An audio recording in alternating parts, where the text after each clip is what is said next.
আজকে কাঁচা দুধ বোতলে ঝাঁকিয়ে কেজি কেজি বাটার আর ঘি তৈরি করার আসল সত্যতা আপনাদের সাথে শেয়ার করব। বাটার বা ঘি দুইটাই অনেক চড়া দাম দিয়ে বাজার থেকে কিনতে হয়। চলুন তাহলে দেখি কাঁচা দুধ বোতলে ঝাঁকিয়ে সত্যিই বাটার বা ঘি তৈরি করা যায় কিনা। তো এর জন্য প্রথমেই এখানে আমি এ ধরনের একটা বোতল নিয়েছি।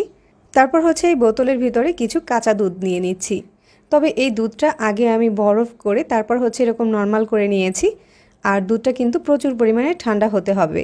তার মানে বরফ থেকে যখন দুধটা তরল হবে ওই দুধটা দিয়ে বাটার তৈরি করতে হবে। আমি এরকম অর্ধেকটা থেকে একটু বেশি পরিমাণে ভরে নিয়েছি। তারপর বোতলটাকে পুরো শক্তি দিয়ে ঝাঁকিয়ে নিতে হবে। আমি প্রথমে এখানে 15 মিনিটের মতো ঝাঁকিয়ে নিয়েছি। এখানে কিন্তু কোনো রকম বাটার দেখা যাচ্ছে না। সেম পদ্ধতিতে কিন্তু আমি ব্লেন্ডারেও প্রায় 10 থেকে 15 মিনিটের মতো ব্লেন্ড করে নিয়েছি। তাও কিন্তু কোনো রকম বাটার আমি উঠাতে পারিনি। আবার অনেকেই দেখি কাঁচা দুধটাকে বরফ করে তারপর ব্লেন্ড করে সেটা দিয়ে বাটার তোলে। তো আমি সেই পদ্ধতিটাও ট্রাই করেছিলাম, সেই পদ্ধতিতেও কোনো বাটার তুলতে পারিনি। সো আমার অভিজ্ঞতা থেকে আমি বলতে পারি কাঁচা দুধ ব্লেন্ড বা এভাবে বোতলে ঝাঁকিয়ে কোনো রকম বাটার তোলা যায় না। সব সময় আমি যেই পদ্ধতিতে সবচেয়ে কম সময়ে তরল দুধ দিয়ে বাটার আর ঘি তৈরি করে থাকি ওই পদ্ধতিটা আপনাদের সাথে এখন শেয়ার করছি। তো চুলায় হাঁড়ি বসিয়ে প্রথমেই এখানে 4 কাপ তরল দুধ দিয়ে দিচ্ছি। দুধটা কিন্তু অবশ্যই খাঁটি গরুর দুধ হতে হবে। বাজারে কেনা প্যাকেট দুধ থেকে কিন্তু কখনোই বাটার আর ঘি তৈরি করা যাবে না।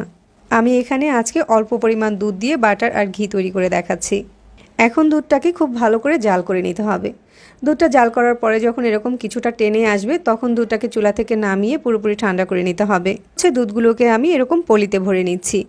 এখন এই দুধগুলোকে একদম পুরোপুরি বরফ করে নিব। দুধগুলো যখন পুরোপুরি বরফ হয়ে যাবে তখন দুধগুলোকে ফ্রিজ থেকে নামিয়ে এরকম একটা বাটিতে রেখে দিতে হবে আর একদম তরল হওয়া পর্যন্ত অপেক্ষা করতে হবে। বাটার বা ঘি তৈরি করার জন্য এ পর্যায়ে দুধটা কিন্তু প্রচুর পরিমাণে ঠান্ডা থাকতে হবে। দুধটার ভিতরে আমি একটু হাত দিয়ে দেখিয়ে দিচ্ছি। দেখুন এখনই কিন্তু কিছুটা বাটার উপরে দেখা যাচ্ছে, উপরে আলাদা একটা আবরণ দেখা যাচ্ছে। তার মানে এই দুধটা দিয়ে বাটার আর ঘি তৈরি করা সম্ভব।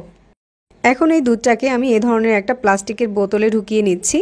তবে যাদের কাছে ব্লেন্ডার আছে তারা কিন্তু ব্লেন্ডারেও তৈরি করতে পারবেন। তারপর ঝাঁকিয়ে নিব কিছুক্ষণ ঝাঁকিয়ে নেওয়ার পরেই দেখুন এটার ভিতরে কিন্তু বাটারটা আলাদা হয়ে গিয়েছে আর দুধের কালারটা কিন্তু অনেকটাই পাতলা হয়ে গিয়েছে। আমি 5 মিনিটের মতো দুধটাকে বোতলে ঝাঁকিয়ে নিয়েছি। বাটির উপরে একটা চালনি দিয়ে দিচ্ছি আর চেক করে নিচ্ছি যে বাটারটা ঠিকঠাকভাবে তৈরি হয়েছে কিনা। তো বোতল থেকে দুধটাকে ছেঁকে নেওয়ার পরে বাটারটা কিন্তু আলাদা হয়ে গিয়েছে। এখানে কিন্তু বেশ কিছুটা বাটার বের হয়েছে। আর আজকে আমি 4 কেজি পরিমাণ দুধের বাটার তুলে নিয়েছি।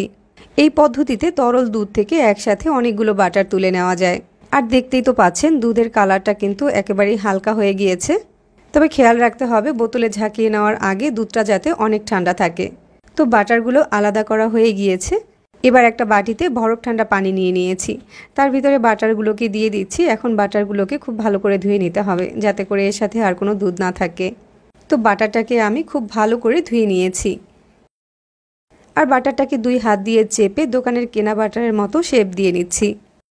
বাটারটাকে সেট করার জন্য ছোট একটা বাটির ভিতরে কাগজ দিয়ে তার ভিতরে বাটারটাকে দিয়ে দিয়েছি আর হাত দিয়ে একটু সেট করে নিচ্ছি।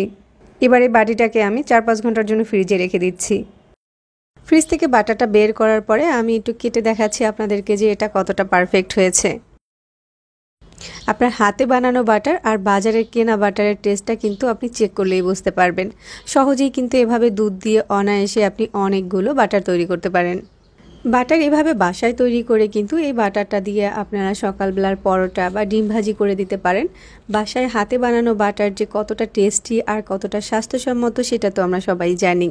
আর আমি এখানে আগেই আরও 2টা বাটার বানিয়ে রেখেছিলাম। এবার বাটারটা দিয়ে আপনাদেরকে আমি ঘি তৈরি করে দেখাচ্ছি। চুলায় একটা প্যান বসিয়ে গরম করে তার ভিতরে বাটারগুলোকে দিয়ে দিচ্ছি। এখানে আমি একটা বাটার রেখে বাকি 2টা দিয়ে দিয়েছি আর দেওয়ার সাথে সাথেই কিন্তু বাটারটা খুব সুন্দরভাবে গলে গিয়েছে। আর ঘিটা তৈরি করতে চুলার আঁচটাকে পুরোটা সময় মিডিয়ামে রাখতে হবে। কিছুক্ষণ জাল করার পরে ঘিটাতে যখন এরকম একটা কালার চলে আসবে তখনই সাথে সাথে চুলা থেকে নামিয়ে ছেঁকে নিতে হবে। এর থেকে ডার্ক করলে কিন্তু ঘিয়ের টেস্টটা নষ্ট হয়ে যায়। ঘিগুলোকে কৌটোতে ভরে নিয়েছি। এই হাতে বানানো ঘি দিয়ে সকালবেলার গরম গরম ভাত খেতে কিন্তু খুবই মজার হয়। আর হাতে বানানো ঘি দিয়ে পরোটা ডিম ভাজি সত্যিই অসাধারণ হয়। হাতে বানানো বাটারটা বাচ্চাদের টিফিনের সাথে একটু দিয়ে দিই, ওরা কিন্তু খুবই মজা করে খেয়ে নেয়। বাটার আর ঘি তোলার এই সহজ পদ্ধতিটা ভালো লাগলে কিন্তু বাসায় একবার ট্রাই করে দেখতে পারেন। আপনারা কিন্তু কেজি কেজি বাটার আর ঘি তুলতে পারবেন এই পদ্ধতিতে। ঘিটা ঠান্ডা হওয়ার পরে একটু দেখিয়ে দিচ্ছি যে এটা কতটা দানা দানা হয়েছে। তো আমাদের সহজে রেসিপিগুলো ভালো লাগলে আমাদের পেজ ফলো করতে পারেন আর চ্যানেল সাবস্ক্রাইব করতে পারেন।